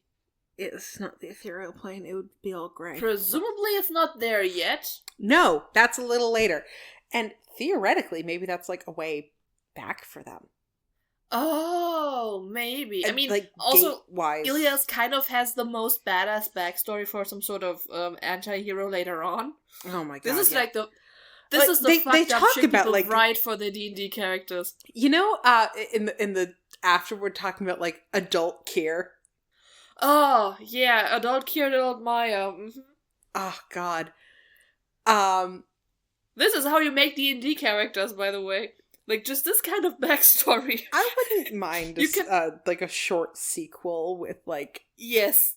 Some of the kids, and maybe... You got so much like, fuel one of the kids taken off of the Sorcerer's Academy ship, and Elias and Kier and Maya, and... Yeah.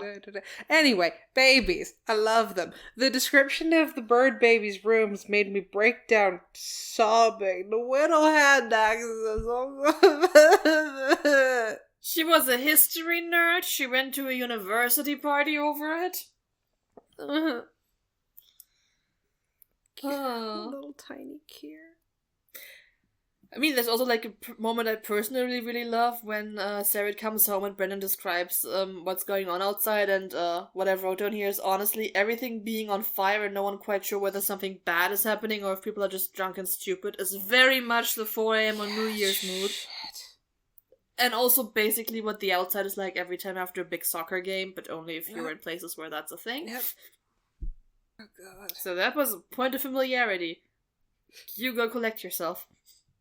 God. Fucking crap. I mean, shout out to the real hero, which is Sarah's partner who got the burp babies the tickets out of here. Thanks, buddy. Thanks, buddy. Like, the entire sequence with Sarah just at home, it comes before most of the other things, but we're covering it here because this is his book, and yeah, this is where he should have been in the beginning, but wasn't. Yeah. So and, like, there are 2 lines here. This is also where Marisha gets to strategically place tissues out, which will make a reappearance later on. For good reason. Yep. First of all, Brennan narrates that the eyes of Avalier never looked up because he never really arrested someone with connections. Yeah, And, the eyes of Avalier didn't even look at his own friends that much, did he? Yeah. And he wasn't paying attention to the babies. He wasn't paying attention to the babies either. Which leads to the absolutely devastating and beautiful line after he sets his house on fire, starting with his office. Mm-hmm. As the flames begin to lick the walls behind you, you solve the mystery of who your children were. They're still they're still alive. Like, the babies are still alive. This is crucial. They are still alive, but they aren't gonna be the same people, are they? Nope. Kira's gonna find protein shakes.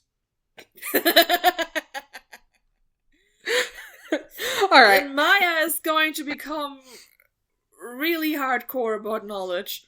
Yeah. It's like, Presumably, hey, I don't know what your plans were for your life, but you're gonna be a wizard now. Yeah, also you're going to be very aggressive about your favorite color. Yeah. Which brings us to, I believe, great workings were indeed possible. Which is the last stand and the unparalleled feat of magic. Which just absolutely fucked so much.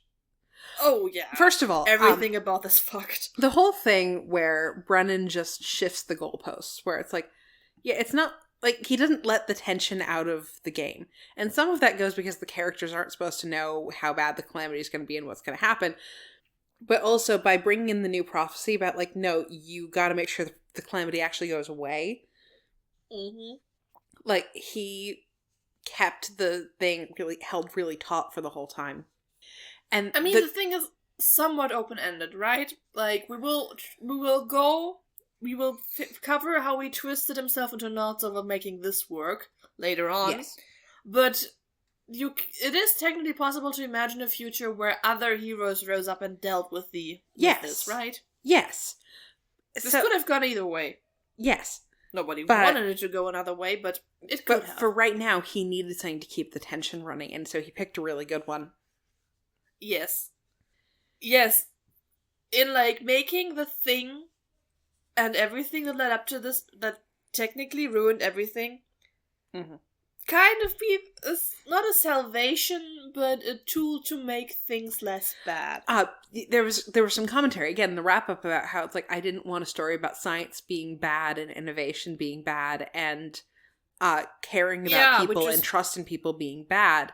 And so we get very easily where this can go. Right, and we're going to talk about that a little bit more later, but right now we are setting up for Laren being a giant fucking badass. For basically fulfilling on the promise of the premise, right? Yeah. This is the age of Arcanum. You can do the magic. You can fuck shit up. You can rewrite reality. Something that the wizards actually could do. Yeah. It's too bad they were bad about it. The bit about you have half an hour to redo your life's work was just, oh god, That's plenty of time. Just, Laren's BDE has never been bigger than this battle. She could have smacked every single taxman to oblivion with just her metaphorical dick. Also, if she had been allowed to participate in the battle, yes. We talked about this earlier. She's not a sorcerer. She can't do that. She's not a sorcerer. She doesn't have quicken spell. Anyway. Yeah, if she had been allowed to participate in the battle at all. What we do, however, get is that the stained glass is the designs in the windows, in the layering chamber. Yes, it is. Half of them, at least. Yeah, well, because they can't have all the walls. But, like, presumably it would go around with the rest of them. You'd think they put on, like, a Raven Queen stained glass window in there. No, because, I mean, honestly, it's like golds, huh? Maybe. I don't think Laren has a lot of respect ironic. for it. But, certainly, I love that. It's like, oh, this is the tie-in. And it's so cool. Also, the lighting effects, also the battle map is beautiful. Mwah, mwah, mwah, yes. mwah, mwah. Yes, this is so pretty. It's pretty. Yeah. The whole concept of how the taxmen work is just fucked up and it's beautiful. Bad. It's bad. It's really bad. If they had actually gone to war against AO, they would have fucked so hard, but for now, they're bad. Especially considering that their precious Aomatons cast spells sometimes. Huh. These would... good to have something to counter that. Yeah, these would drop FCG just as well as they would whichever stupid fucking wizard we're dealing with. Well, sex to suck. Yeah. I would bet money Ludinus is from Aor. Because there was the shitty blight in Aor, and there was the shitty blight around Malaesmere. So you think he just didn't quarantine? I think he fucked up real bad. Then didn't quarantine. Well, I think he tried a thingamahooza in Aor. He tried to replicate it. It got out through around Malaesmere. I think this man is just the worst. Good to know. Yeah. I will eventually catch up. Eventually. Hate Ludinus. Mostly I hate him because people keep making me deal with Caleb about him, but that's beside the point. I don't even dislike Caleb as an entity that much. Anyway, Nidus and his incredible tattoos. Yeah, he has big-titted mermaid and sea serpent. Like you would as a good pirate. Yeah. And 2 minutes, again in 2 hours. Time dilation is back. Not to the same degree as the previous time. Just normal D&D time. It's 2 very long minutes. Fuck. The quote you put in. Well, Brennan's not here. I'd like to say I love everyone at this table right now. Not you, Brennan. None for you, Brennan. You hurt me. Who said that one? Who says that? Lou. Ah, yes. This makes sense. That would have been my guess. The one who's like, who knows he can say this without it sounding mean. Because we know. We know. Wait, as I'm gonna fuck it from Luis. No. Fine. I don't remember it's not Louise, but, or is it? Let's check. Hold on. There's a way to do this. I'm gonna do this. Okay. Lily goes through the word I'm lacking in any language. It's right in now, fact actually. Lou. Shaq, I'm going to fuck it. I'm gonna run it Vespin Chloris. Right, it is his turn. This is a note in his turn. I do this chronologically. So it was Lou, just sort of taking a page from Xerxes' book. He didn't actually fuck anything here. I mean, not literally. Metaphorically, he fucked. Metaphorically, Xerxes fell dick first for the devil and then didn't actually get any dick. Which is nope. Which is he such a shame. He barely got 40 hit points and a worse weapon. But yeah, I love that Nidus and Xerxes in their last moments are bantering and going out on this joy of we're gonna make this work, we're going to make this mean something. Oh god. Yes. Mm-hmm. Oh, and hey, we've got Laren and her incredible BDE. Oh yeah, what is it she does? Tasha's otherworldly guise, lower planes, immunity to fire damage, wings, some other shit, +2 to AC, and she gets hit with a firebolt and goes weak. Yes, I screenshotted it. Abria in general is just a great source of these screenshots, and it's So yeah, Laren absolutely fucks. Pesha doesn't get to. It's a little sad. And because he can only do fire damage now, Xerxes starts wrestling Taxman. Yeah, because otherwise he'd heal them. That's not good. Yeah, the fire damage thing is a downgrade. This is where Brennan says, I'm bad, I came here to hurt people. And yes. God. Oh! Also, this is No, carry on. I have a shout out to just the top table energy of just Marisha and Lou. Marisha and Lou are they joke about being trauma bonded after this. Those two are so trauma bonded. They're buddies. And they just match each other's energy so well. At the bottom of the note sheets that you can access to on our Patreon. Join it. Shout out to the Patreon. I just have a collection of screenshots of them just matching each other's energy the entire time, just clinging to each other, T-posing at the same time, fanning themselves in sync, and at this point they are both in the one-hand hit point club. Although Nidus does also have a 30 AC because College of Swords bards are so hot. Yeah! It doesn't save him, but for a bit there, he has an AC of fucking 30. Illegal. Shouldn't be allowed. It's beautiful. I love it. Also a dragon. And then he dies. Secretly questioning how Lara had time to build dies. his stained glass. Listen, all you need is one fabricate spell and a box of scraps. Yeah. This is also where Pesha comes around to the realization that these people are a family, while these people are fighting to save their other families that they have, unlike her. Mm-hmm. She is not okay. Therapy in the Raven Queen realm? Actually, everything about the Raven Queen indicates there's no therapy in the Raven Queen realm. Oh no. I'm also pretty sure that's not where she would be going. On the way through to wherever. I have questions really about Matt's cosmology, but we can talk about that another time. They kind of did. They retcon the bit where the Raven Queen isn't the goddess of death, but the goddess of the moment of death? She's the goddess of the threshold. Okay.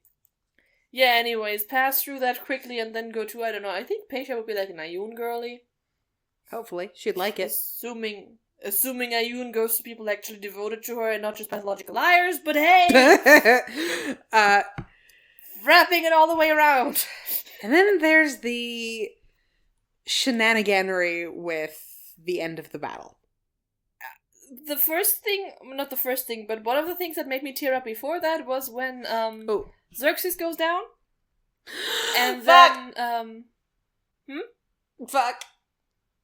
And then Tempest is implied to be possessed by Evandrin, but I refuse to say this. I'm just going to say, Horsey comes through! He teleports himself out with a tax and adopts her from the sky. That was Horsey, not Evandrin. God, we're talking about Evandrin. That's gonna be fun. Anyways, yeah, on to the fuckery. On to tying the rules into knots to make this work. So, here's the thing. He just full on broke them. He gave Sarah 2 reactions. Yeah. That shouldn't have worked. Yeah. It should. However, it was very fun. And so we're going to go with it. Really fun. Also, I will have to praise Sam Riegel again. Remember when he sometimes has these moments of being good at the game that made us think he could pull off being a healer? Yeah. He has 2 really beautiful ones in rapid succession. Yeah. First one being silvery barbs on an ally to give advantage on counterspell, which is like, that's a really good maneuver. I really like that. That is amazing. That is one of those things that made me really appreciate how he played Scanlan at times. The thing is, he's good at math and he's good at patterns, from what we can tell. And D&D is a lot of applied statistics. I'm frustrated with other things, and we're not gonna do that. Yes, I've hit my quota of rage for today. Okay. Power Word Kill is a really good spell. Yeah. Like, it's a huge gamble, but it's extremely sexy.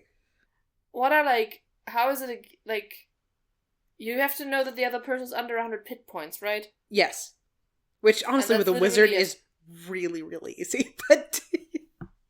Not with this wizard. This wizard is sturdy. This wizard's sturdy, but this wizard's also been hit by an entire tree, so she is a little squishy. Yeah. She's not at her best right now. So usually, this wouldn't actually kill her. If she were at full health. Correct. Yeah. But right now she's not, so it would. I do prefer generosity in DMs. And here's the other thing that makes me feel better about this whole bit. Yes? The amount of damage that Travis rolls, even without the crit, would have killed Vespin. Oh yeah. From what I can tell. No, it would have.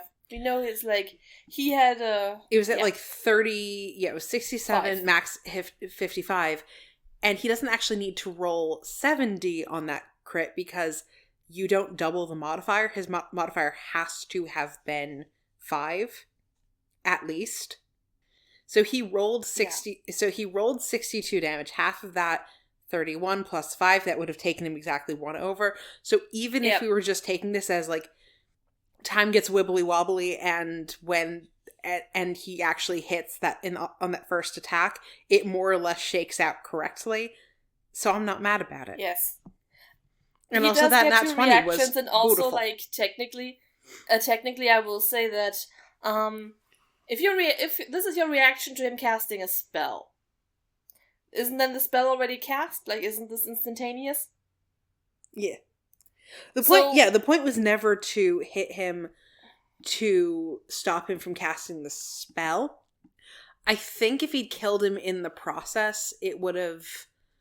Well, actually, no, it's the reaction to him starting to cast the spell. Okay. So if he can hit him before completion. Like, sure. Like, in the same way that Counterspell has to hit a spell in progress and not a spell that's established. Okay, but does the feat actually have the spell interruption thing, or is it just a reaction to someone casting a spell? Hold on. Mage Slayer, 5e. There's a lot of fuckery here.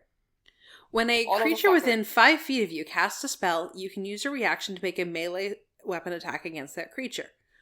When you damage a creature that is concentrating on a spell, that creature has a disadvantage on the saving throw. It makes to maintain its concentration, and you have advantage on saving throws cast by creatures within 5 feet of you. So it doesn't get into the minutia of the timing.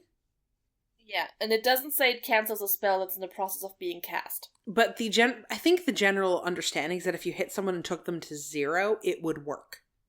You don't get to hit someone and knock them out of the process of an instantaneous spell while they're still conscious. It's why that first hit...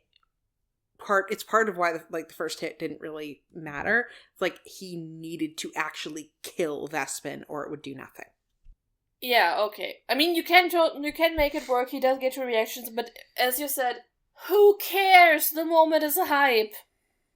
He just really rolls a nat 20 on this, and everyone is like, they're screaming and crying and laughing, and an amazing screenshot, maybe the best one I've ever taken. Marisha then jumps Lou because they both jump up at the same time. It's celebration. Vespin is down. He's tree like now. Twice. Vespin is almost twice down because wizards are fucking weak. Hey. Nidus also goes down. And then he stabs his friend. Yep. If I kill my best friend, is that cool? Wonderful things to ask. I mean, it doesn't get him out of the contract, but at least he isn't like in the physical realm doing shit, so I guess that's better. The thing is, it was supposed to. It was but supposed to. They miscounted death saves. Oh. So, do we know that if he had died in that before the sun rose, he would have been out of the contract? We don't. Yeah, because we didn't get the term spelled out. Correct. Never sell your soul unless it's in writing, kids. But he... You should have saved that for our opinion for this episode. I think it was the opinion last episode. I'm pretty sure I've had this opinion several times. I don't remember. But yeah, no, we don't actually know, and I want to believe that no, it wouldn't, because I don't want to think about, like, suicide as a solution doesn't make my brain happy. No. It doesn't even, like, work here. And yeah. I don't think it would have. I'm pretty sure that under these circumstances, the contract should have accounted for death and the afterlife. Honestly, if it didn't, I'd be shocked. Yeah, like, But they didn't necessarily know that, and the efforts, and that, like, I love you so much, I will kill you to save you, like, and not in, like, a weird, creepy, misogynistic way, like, that sometimes happens and other things, but, like, in a, this is your communicated This is not intent. Dark Phoenix. This did not get Dark Phoenixed. This is trying to give someone dignity in death. Yeah. And the pace that goes with blood. First of all, we get a close-up of, like, the minions of Nidus and Xerxes just lying there together, and that is not okay. Rude. And then Peisha also goes down. And, she didn't get to do a whole lot in this, but what she does is to go out and cast the 9th level spell. Well, She is a 9th level spell. It was comes that from again? her. Brandon doesn't specify. It's like wish or it's miracle or something. She gets the energy levels of the city up for this to work. I think she just threw everything she had into it, and it was Everything she had was a 9th level reality rewriting spell because there's no one else who loves her out there. No one else for her to love. It's sad, but at least it's a 9th level spell. And then Brennan really is like making this matter. Yeah. And then Sam proceeds to just wreck me because he was holding a healing word. And healing word is a shitty little spell. It is a shitty little spell. But, like, an action economy wise, it's not bad for healing. But, like, the exact tone of the do not leave me. It's just. Sam made me cry twice. He needs to buy me an ice cream. I'll make sure to tell him. Like, for the record, some of this is me putting on a voice, but I also did just tear up again. I am too hot to deal with emotions right now. I'm very emotional. This could have been worse timed, but not by much. You know what made me tear up? Callum staff right. Yeah, oh fuck. That was a lot. It was a lot. This ending is a lot. So, Peisha goes down. Top table is down completely. And then we hit Laren's turn. She is up because the do not leave me healing word prevented her from going down. She rolls a 32 Arcana. And great workings are indeed possible. So Moira. Okay. Well, not Kath Moira. Evelia touches down. That my best. Oh, God. Leyland go brr. Leyland go burr. Titans are like, hey, what's up? Wait. Yeet. Yeet through all of the realities until you cease to exist. And because Callum's staff right. Got it done. Also Laren. Yes. Yes. And then Asmodeus was like, oh wow, didn't see that coming. And it comes in through the text one like, what have you done? My best. Finally. God. Abria, you're so Whoa! good. It did happen. It did matter. Yeah, because this line fucks. And what it fucks is me up. We keep saying that, but it's true. Yeah. Like, you could make a thematic thing about how, when the world comes down, what's going to matter in the end. So this is where the wrap-up goes. And also we put Evandrin for some reason. Gay shit, brackets delighted. Well, because we get the two conversations where we get first. Right! I don't know how deeply you've sacrificed to do what must be done, but I know this. There is no god that strives this world that I worship more than I worship your heart. There is a power beyond the stars that you alone could find, and though you may be his by working a foul magic, I vow this. I bear your name, I bear it on this stone, and one day I will bring you home. And we get an echo of this at the end. I didn't actually save that quotation, but like, Xerxes isn't gonna be in hell forever. That's actually the one shot I want. What I want is everyone goes to retrieve Xerxes. I'm not sure who the everyone is. Contract. It's like, hey, fucko, come on. Prior claim. Hey, Ilias, bird kids, other sort of children still alive at this. Chop, chop. We need to fulfill a promise in hell. Mm-hmm. I mean, hell would be empty during the Calamity, right? Because, Asmodeus is busy fucking up shit up there. Would you say hell is empty and all the devils are here? Yep. Literally. Please tell me you got the reference. Of course, I mean, I know the quote, I'm not entirely sure it's a reference it's to, the but Tempest, also... Shakespeare, it's a comedy line. People use it as a very serious thing all the time, but it's the shitty little fairy bouncing around on a ship, yelling about how he did. Fun fact: in 7th grade, I actually got to shake a theater thunder and do little triangle beats for the fairy showing up in the Tempest, because it needed people to do that who could catch up on their classes when our literature class at school did it. And they did a rewritten version because they had like 3 dudes, so this island was full of queens. Excellent. And I don't remember a single line of it, but if I heard this line before in there, it was in German. This is fair, but it's very good. The power of gay love. Yep. Of gay love and a lot of conspiracy theorist fire, because Evandrin is also about how, and I will find out where the gods actually came from and how what we've been told is wrong. I mean, if the lesson is anything to go by, he's not completely wrong, which is weird, but, you know. We just figured out that the Luxon god was there first, and then the primordials, and then the gods. Sarah gets to go home to his family and see his kids. I think there's at least one comic of this that I saw and just immediately broke down sobbing. And I'm going to see if I can find it, but that's later. And I just want to shout out the broadcast again because Sam is not allowed to be this good. Yeah, no. And I will also say that I think, yeah, okay, while we're at this, let's be soppy. Sappy, soppy, whatever. I think what is very telling, not necessarily about this story, but about the people telling it, is that even though half of these were privileged Nepo babies who kind of brought ruin upon the world, the second the chips were down, without even talking about it, all of these characters just decided on saving human life above everything else. Everyone just did that. Mm-hmm. It's the whole look at the helpers thing that you see circulating around shit all the time. So when bad shit happens, there will always be helpers, and that is always going to matter.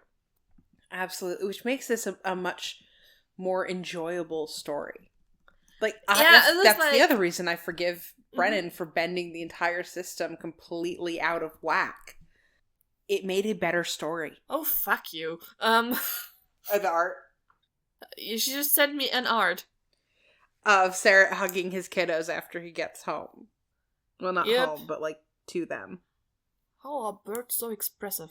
They got wingies. That too. Yeah, so, yeah. This is like, this is the way you make an apocalypse story not be a bummer. Yeah. Which, like, it's still very much not safe for Bal, and I'm never gonna make her watch this. No, she wouldn't enjoy it. Mm-mm. Not her thing, for numerous reasons. So not for Bal. But for these themes, but also for Brennan's presence, which is also valid from her. What? Oh. What? Huh? Did I? Oh, you don't know that? I feel like we talked about this at some point, but I kind of forgot. She doesn't like Brennan, for reasons. Oh. Oh, wait, no, I do remember this conversation. Okay. I have fun. He's gonna be on the next part of Candela Obscura, and I'm excited. Yes, I know, you yelled at me about it. Yes. Him and Louise, and Travis, and they put Travis in pants that don't match his shirt or his jacket, and he has this obnoxiously bright belt against all these dark clothes, and I want to find who dressed him and shake them. Aww. I'm pissy. But let's finish this wrap up because I'm tired and I'm emotional. You're right. Real fucked up that they kept the name The Shattered Teeth. Yeah, honestly, like this line also fucking fucks. It's so good. Like Brennan set this up and practiced this in the bathroom. He set this up in episode 2. Yes. In episode 2, when he was like, he always thought, when Modi was like, he always thought that smile Dominus... on the face of Exandria. Yes. That's why I included that line in the summary. Yes. And then he comes in here when it's like, and is like, then let's shatter her teeth. And they kept this fucking name for these islands. Like, what? Who hurt him? How did he do that? What is happening Presumably, here? Why would you keep the name him. of the place that the devil gave him? What? Presumably, everyone heard him. Well, that doesn't. I'm imagining this voice booming over Avalier or like across Dominus. Over Toramunda? Yeah. Is that the name? Yeah. Munda world. Well, Tormunda is the mountain that was severed. Isn't that also the name of the city combined? Yes. Yes, because that's how Loquacious starts his broadcast. So all of Tormunda hears this, and this implies that enough people present there get out to carry this name forward. Yep, which is good. There's a ship of very scared babies. Very scared babies. Get away for now. We also know that the other betrayers are there fucking up other parts of the world. But the bookends of the 31, which was that the first roll of the camp? No, it wasn't the first roll of the campaign. It was his first roll of the campaign. His first. And beginning and ending on a 31, and then a nice little monologue about like the effects of the calamity and human resilience. Mm-hmm. Mm-hmm. And that last line, this is just so good. And it's like, you won't be able to give your children the world they deserve, but you are able to give them the world that they can fight for together, and like, Which is a little too topical, frankly, but... Why are we recording this during a summer, and why is everything on fire? I'm also just thinking about like, the state of politics in the world, but yeah. Oh god, also... It did happen, it did matter, it was okay. Yes. Look for the helpers. Do you want to do the Purvan Scale before we start crying? We are crying, darling. I mean, you are. I'm actually not. I'm just doing a stupid voice at this point. Okay. Okay, so we are now so jaded by all of this that we have stopped crying and can move on to the Purvan. I've been wrung out like a washcloth. I have no moisture left. I am hydrating. Stay hydrated, I will children. Hydrate after this. I don't want ice clinky noises on my recording. But let's have the Purvan hydration without ice is possible. No, it's not. You would not like it in Europe. No, I wouldn't. So the P in Purvan stands for pizzazz. If you're at home and you're listening, you have to do jazz hands. Yeah, jazz hands or Rakshasa hands doesn't really, same difference. We're giving this a 5, and I will hear no argument otherwise. No, totally. I agree. There was nothing they could have done that they didn't do. It was beautiful. Actually, no, hold on. Everyone could have been in closet cosplay, but close enough. We'll take it. It's fine. Close enough. Stained glass windows on battle map. Yeah. End of discussion. Yes. Fully. Mm-hmm. Okay, so the U in Purvan... What is he doing during this, by the way? The U in Purvan is for uncomfortableness. I assume Purvan is off wherever the fuck he teleported to, presumably trying to kill demons and get people out of wherever the hell he is. Hopefully in Vasselheim. Well...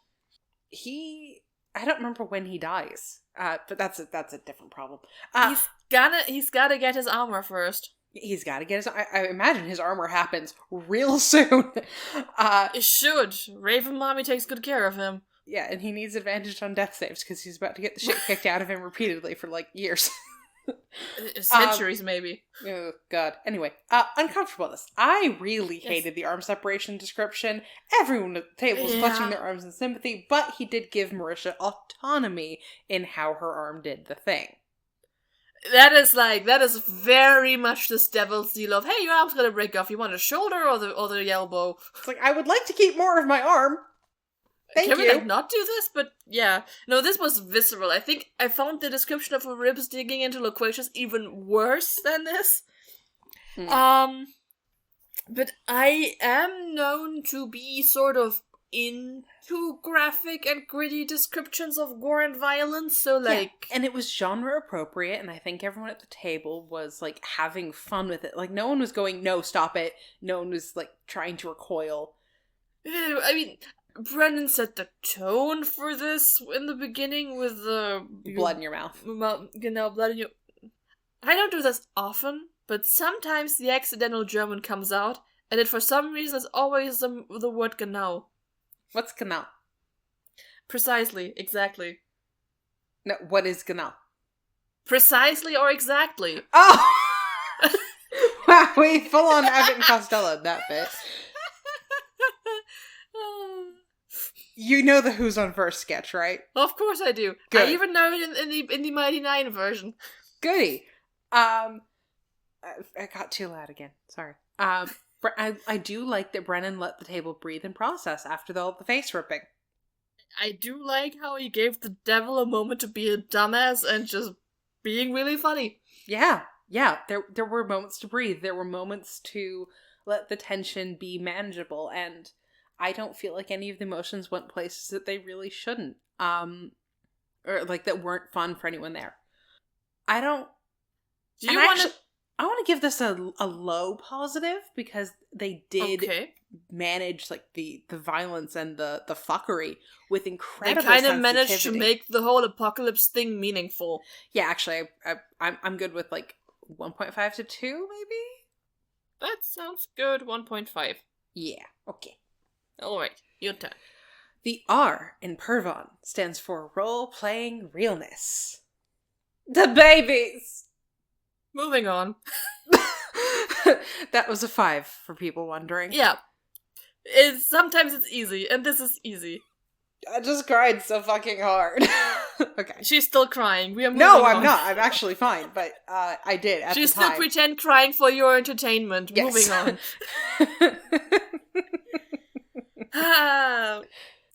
The V on the Purvan Scale, because we couldn't think of a better joke. And it works. It does work. Is for Weltenaufbau. So technically this is more Weltenabbau. I did find a German word. People have warned me against this because the American literary analysis team will take it and use it for something completely different. Oh no! Oh yeah, Bildungsroman. Hey. Fuck.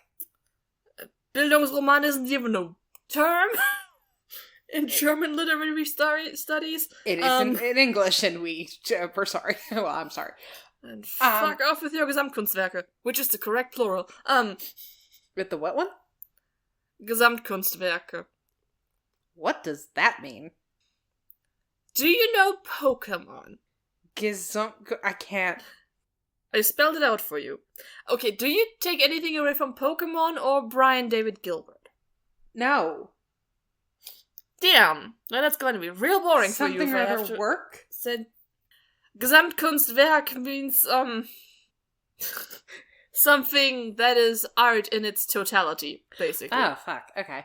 So, sort of. Under opera, whatever. World building, we have Malconvokers. As I, to explain my joke here, I called it Weltenaufbau, which means to build something up, and then it was like, this is more like Weltenabbau, because, boy, some worlds are getting shattered here.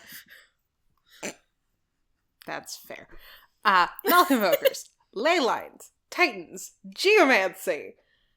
The build of the taxman and the whole thing with the shattered teeth! The fucking shattered teeth. I feel like if we're ever going to do some discernment, this might be the place where we don't give an easy 5. Yes. Because it's not what we're doing here. It's not. It's also not like the huge swaths of it. It's like a few bits that get dropped in. It's not. Yeah. And it's also it like, is also being wait, you had to explain geomancy now at the last possible second? You didn't give us that earlier? I kind of feel like the geomancy was implied when we learned about how the tree was writing a spell. Well, the geomancy and ley lines, I wish I kind of wish he'd done a little bit more of it then and not introduced it in the moment because it broke the flow a little bit, and that is where I would really like to, not there. The shattered teeth. I kind of feel like this was implied, but I mean... Yes, no, it was. But I also did go, wait, huh? In the middle of this episode, in a time where I should have been, where that isn't the emotion that I would have gone for there. You had time for more emotions, I mean. Yeah, that's fair. But we said we didn't want to give this one an easy 5. This is one of the areas where I would not give it a 5. So, 3-ish? 4-ish? What did you say? 3-ish? I'm okay with 3-ish, so that's a 3.5, huh? Okay. Okay. The A in Purvan stands for action, and we are moving the fuck on. Or a prolonged scream, apparently. I'm not going to do that into the microphone. The microphone does not deserve that.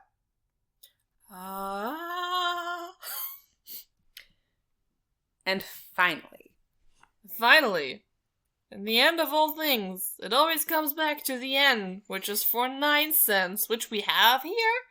I put in one note because I didn't know where else to put it. I don't think it's enough to count as 9 cents, but there's a bit where they're all flying through the air and getting burned by fire and all their magical items are exploding, where Sam takes the opportunity to declare that Brennan's dick turns into Brennan Lee Mulligan. Loquacious is kind of naked for this because his clothes get destroyed, and then his dick keeps turning into different he dicks gets while new he dies. clothes when he gets golden robes. When he goes to broadcast, thank God. That he just had there. There was also a bit, like, when he was going through all the dicks, he says duck dick, and you hear Luis go, oh no. And that is a man who knows what a duck dick looks like. Oh, yeah. Yeah. For those of you who don't know, duck dicks are corkscrews. I was about to say, they go spiral. Yeah. Same thing. Yeah. 9 cents still, though, I don't think there's enough here to do anything with. I accidentally added a 0 to the end of action, which would have blown this thing out of the water, and it wouldn't have been wrong per se, but no. What do you think is gonna happen on the scale on certain points in the actual thing? I mean, I already spoiled one development, which isn't a spoiler because this episode is going to come out after the one I spoiled the scale for in the outtakes, which you get as a Patreon. Yeah, that's fair. But I'm good with just going with a flat 0 again on 9 cents. That's fine. Like, there wasn't any. Which gives us a 10. Modest score of 20? Jesus Christ! Yeah, that's about right. Yeah. So, yeah. How do the thank yous go? We would like to thank I would like to thank Jana and Bal's patrons who can support them on their Patreon, where you can get outtakes and show notes, which I do highly recommend. They're very entertaining. Oh yeah, and this one in particular, full of screenshots, because I had the obnoxious habit of screenshotting every other second. Who makes your music? Current Son is his name. He does YouTube free music videos things. His music is linked in the description box. And we would like to thank him as well. And we'd like to thank Lilafia, as always, for her excellent art. The amazing art. Look at it. I get to be a dragon because of Lilafia. I got a new dress. Yes. Is that all the thank yous? Yeah. I mean, it's the first time I've done a last episode of something, so I suppose I thank you now for doing this with me. Thank you for letting me. Thank you, Bal, although you're never going to hear this, for letting me take your half your podcast for a spin. It was fun. It means I didn't have to set up my own podcast. I appreciate this. And Jana, do we have an opinion for this episode? We can go with don't trust Dick, but... Oh yeah, don't trust Dick, especially not Devil Dick. Especially not Devil Dick attached to someone called the Father of Lies. Not without a written agreement beforehand. Thank you. This was a thing I wanted to go into because, like, Evan was like, oh, you believe, and that isn't the fault. I mean, it kind of is when you believe someone called the Father of Lies who literally admits to inventing lying. Bye. I'm aware I just derailed that, but a point needs to be made.